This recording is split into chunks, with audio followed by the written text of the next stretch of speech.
I remember reading many years ago the Grateful Dead saying that they had the most unenviable slot at Woodstock in between The Who and Jimi Hendrix.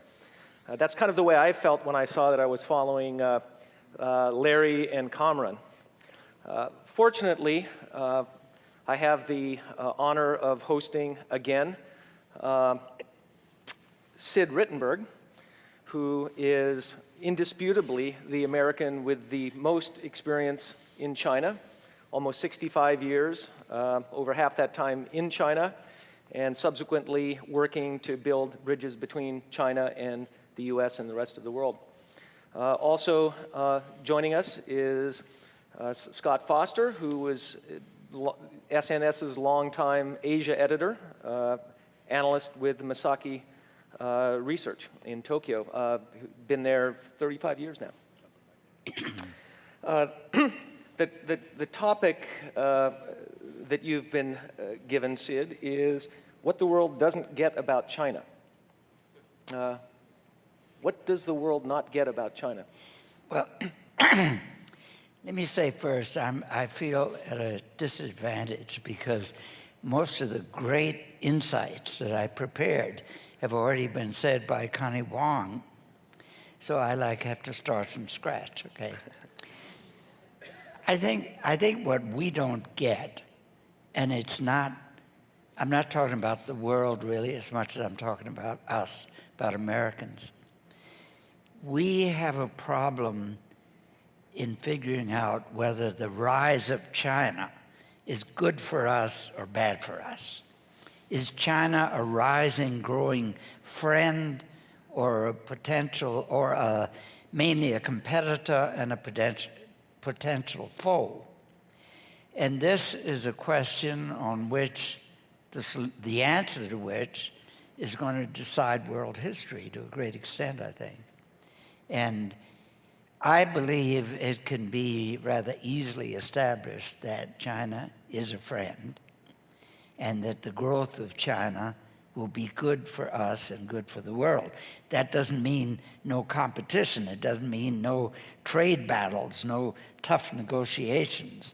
But by and large, because in a word, the Chinese economy is still much more complemental with ours than it is competitive. And at the same time, there are many misperceptions in China about us, of course. They don't get, for example, that we're not, well, since the recession started, I think the message is beginning to get across. We're not a country with gold ingots lying around on the street ready for picking. They don't get that real wages in our country have been going down for well over a decade. And we don't get that real wages in China have been going steadily up. So we have a picture of how can we compete with that market when they're paid starvation wages and so on, and we have to take care of it. Well, actually, the average industrial worker in China, he can't compare with the Chinese capitalist, but with the population at large, he's in very good shape. I mean, the position of industrial worker as compared to government employee or service trades employee is coveted. They're in good shape. So we have been told by some of our financial experts for years the Chinese banking system is on the verge of collapse. And we've been trying to persuade them to remodel after our banking system. Well, thank goodness they haven't listened, or we'd have nobody to bail us out today. Actually, the Chinese banking system so far is quite secure, quite stable. They've been through enormous problems with non-performing loans, particularly at the end of the 90s, but they have the resources to resolve those problems, and primarily they have something we don't have. They have the ability to focus their leadership on resolution of key problems. So anything that comes up that's critical, they are able to gather experts, listen to all sorts of advice and opinions, figure out what needs to be done, and then just do it without a lot of argument and so on and so forth. So I think that really is our main issue, is to understand that the rise of China is good for us. It's interesting because for years, American missionaries went to China and really went through a great deal of deprivation and suffering. And aside from bringing the biblical message that they were mandated to do, they wanted, the great thing was to help China out of poverty and backwardness. Well, now that China is basically out and coming out of poverty and backwardness, we seem to be not sure that was such a good idea.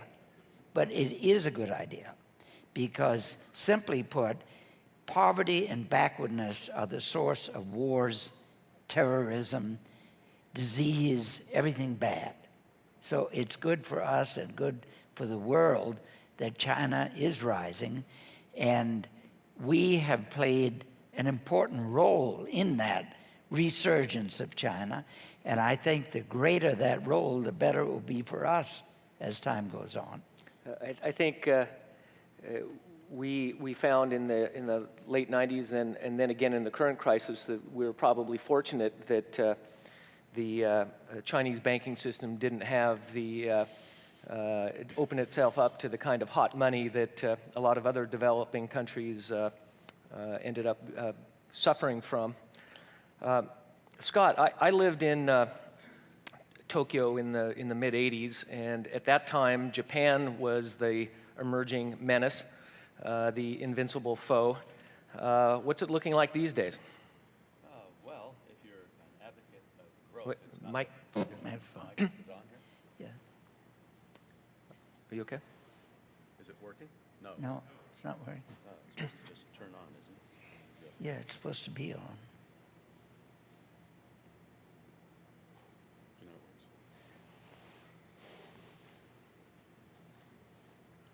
There. Okay. Working now? Nope. No? Okay. It is? Oh, it is working. Okay, Okay. good. Anyway, I work in finance, the stock market, and the focus is almost entirely on growth. And if you don't have growth, well, you're doing something seriously wrong.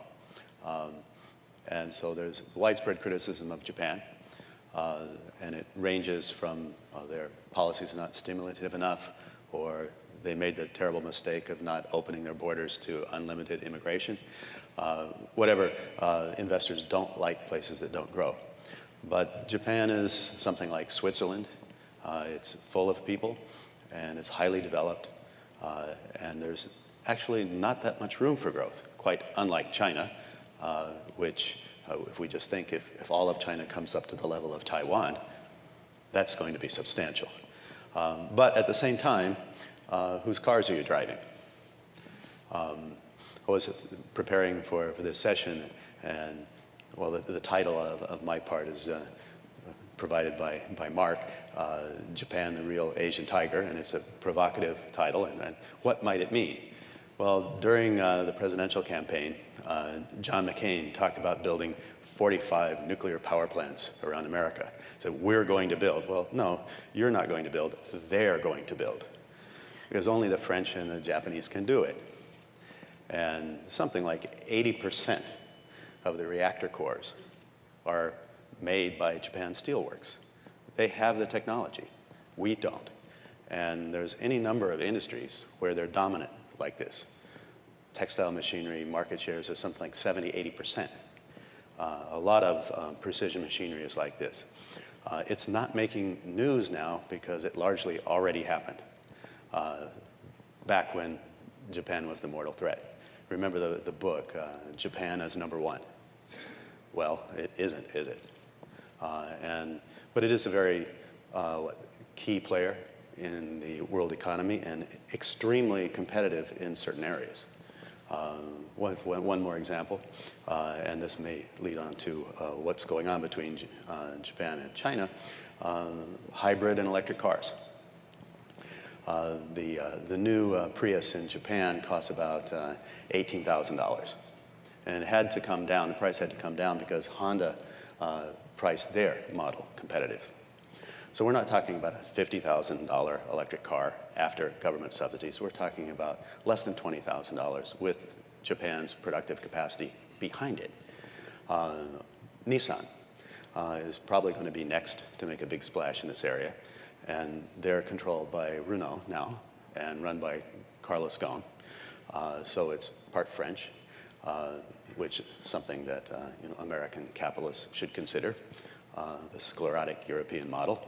But what I wanted to get to was it's not just electric cars, it's the infrastructure to support them, the charging stations, and the government and social organization required to build this out. So Nissan has a deal with Yokohama and the surrounding prefecture to build out the infrastructure that'll make it possible for you to drive your electric car and recharge it somewhere other than at home. And they've just established a partnership with the Chinese city of Wuhan, which I believe has a population close to 10 million. So here's another little experiment of considerable scale, actually. And you get this kind of development, which is, to my mind anyway, far, far ahead of, well, Detroit's got a battery-driven car in the works.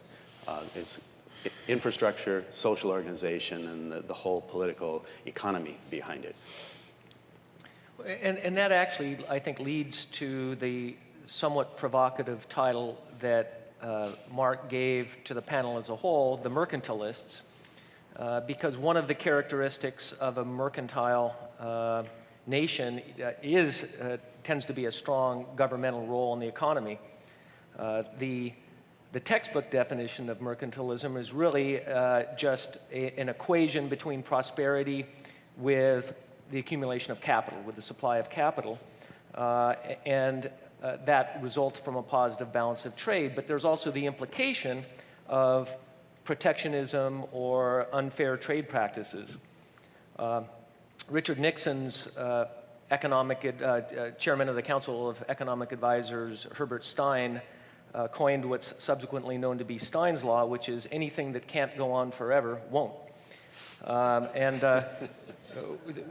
Some people have said that we have a complementary relationship with China. They sell us tainted food and dangerous toys, and we sell them toxic financial assets.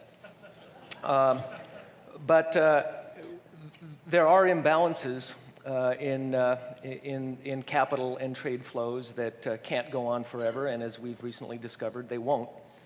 Are Japan and China going to manufacture everything in the world? How is the world economy going to look as the dust settles and we emerge from this great recession? Sid? Well, I think the interesting thing is that the trade imbalance has turned out to be, in practical terms, it really has not had a terrible effect on us, on our economy. But it has a very negative effect on China. The people think that the Chinese government has foreign exchange reserves of close to $2 trillion US, so they're the richest people in the world. But people tend not to understand that that foreign money has to be purchased for Chinese yuan by the central bank, by the central government. They have to buy it from the trading companies and other people that earn it. So this is money that's already been spent, in a sense. So it's not available.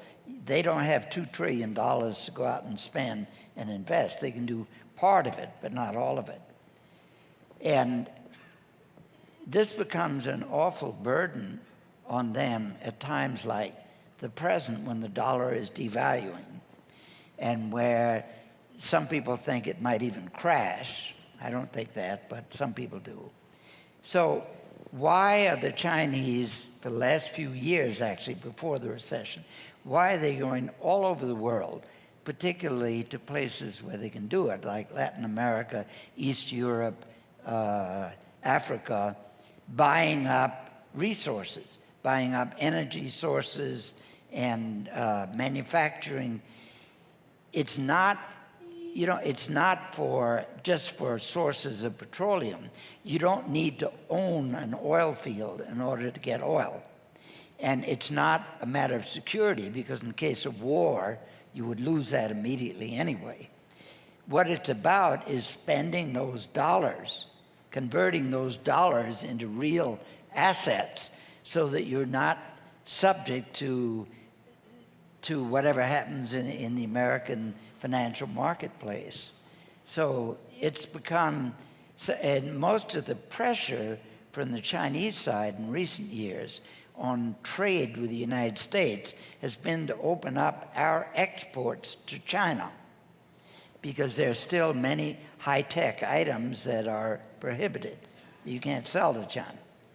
So that's why we call the Department of Commerce, that branch, the Department for Promotion of Japanese Trade, because they can sell all the things that we can't sell.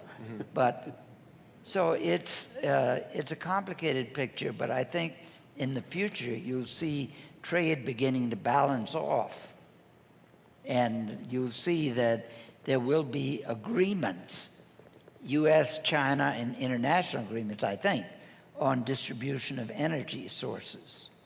It's been, to a large extent, the U.S. consumer market that has been helping to fuel growth in China.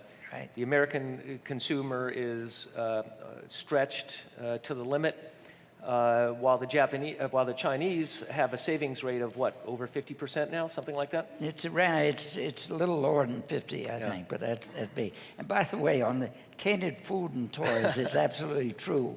But it's also true. The percentage of bad stuff that we import from our good friend and neighbor Mexico is much higher than the percentage that goes from China. But the good thing about the tainted food and toys is that this has got the attention of the Chinese leaders.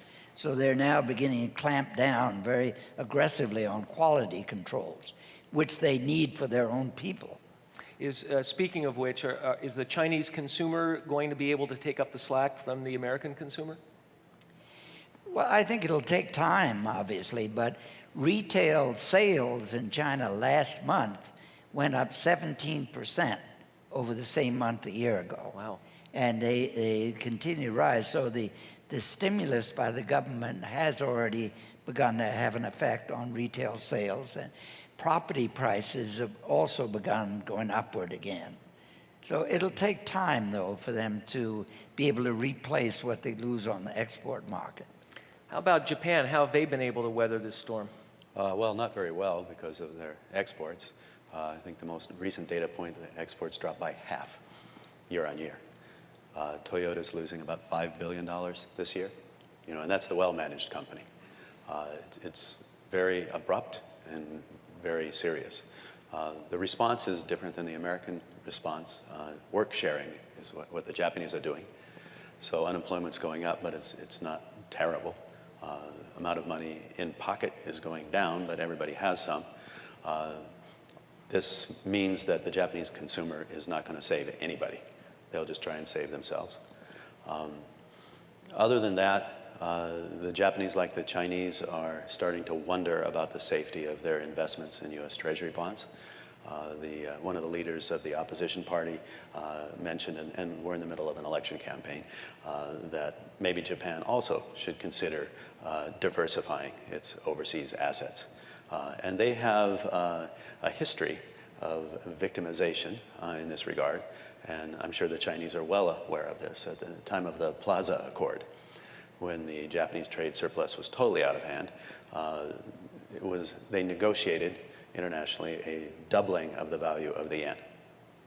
And of course that meant a halving of the value of their treasury bond holdings. And Donald Reagan at the time gloated that he was the world's greatest bond salesman. But of course, in the collective memory of the Ministry of Finance, they got royally screwed. And they haven't forgot it. And now they're starting to worry again. And I'm sure the Chinese learned this lesson, and now they're worried too. It's a big problem. The Chinese have a saying, if you get on the tiger, it's hard to get off. It's when you're on, he can't eat you, but the minute you get off. So they can't really do a lot in diversification because it could affect the value of the dollar, which they own. Mm-hmm. So they're locked in with us on this. They are very supportive of a strong dollar. Yeah, and a couple other points here is, get back to your mention of mercantilism. The first point is Japan is a high-wage, high-cost country, and it has no trade imbalance with China. It's also heavily oriented toward manufacturing. So to simply say that the U.S. cannot compete with China in manufacturing is not true. You have to do more sophisticated analysis and take a look at management strategies and government strategies. But just on the face of it, if it was true, Japan would be totally hollowed out, and it's not. And the rise of China for Japan is terrific. The China market for Japan is now the same size as the U.S. market. For Korea, it's bigger. Really? Yeah. So the quicker China recovers, the better for Japan.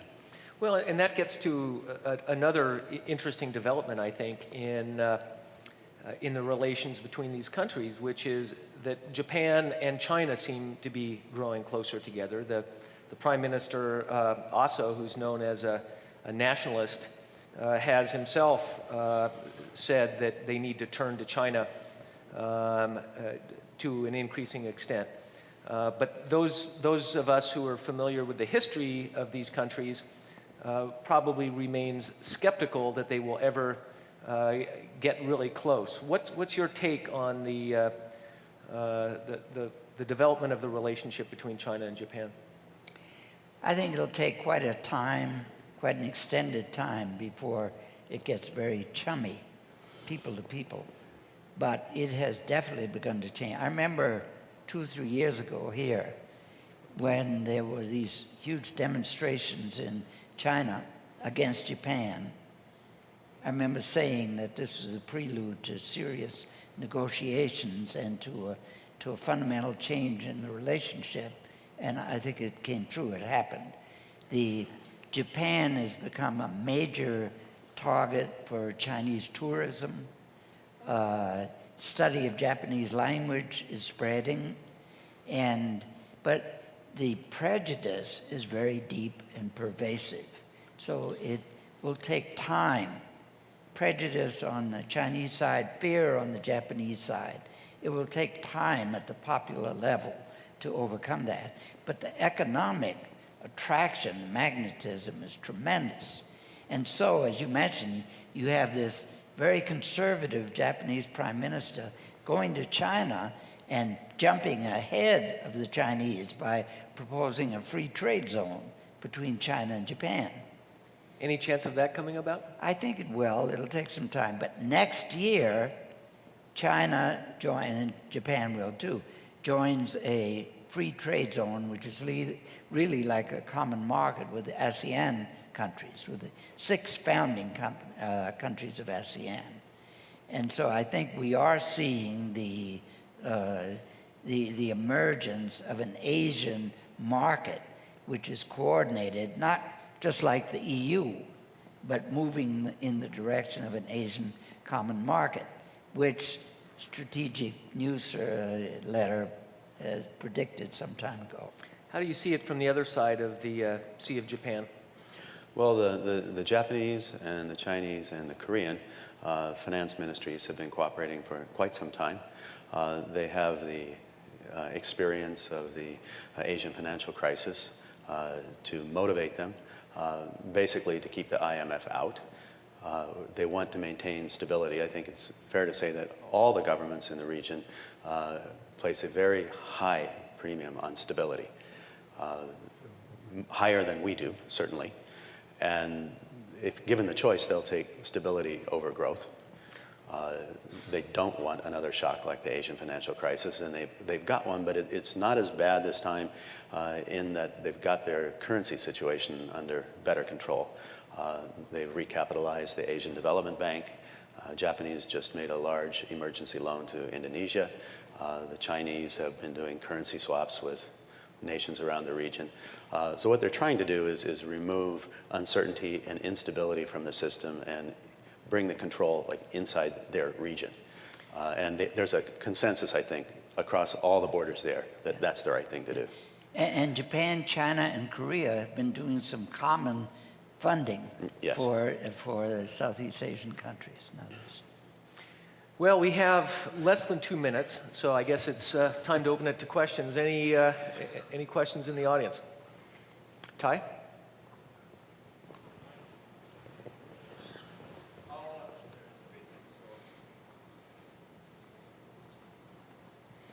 Hi, thank you for the discussions. Always interesting and Sidney, always very interesting. You mentioned that they're supportive of a strong dollar, Sidney. The question I have is, are they supportive of a strong dollar until they move off the dollar? Because they've made a lot of efforts to try to move away from the dollar. So are they only going after a strong dollar until they move off of it? And the other thing that I noted is that the competitive costs, I think as energy costs go up and shipping costs go up, I think it's going to be better for the U.S. because these shipping costs will be there. But Sidney, the question to you is China going to support the dollar only to their convenience? Well, I think that convenience is going to last for the foreseeable future. I think that's the answer. It's not a short-term thing. I mean, you're talking about over $1 trillion.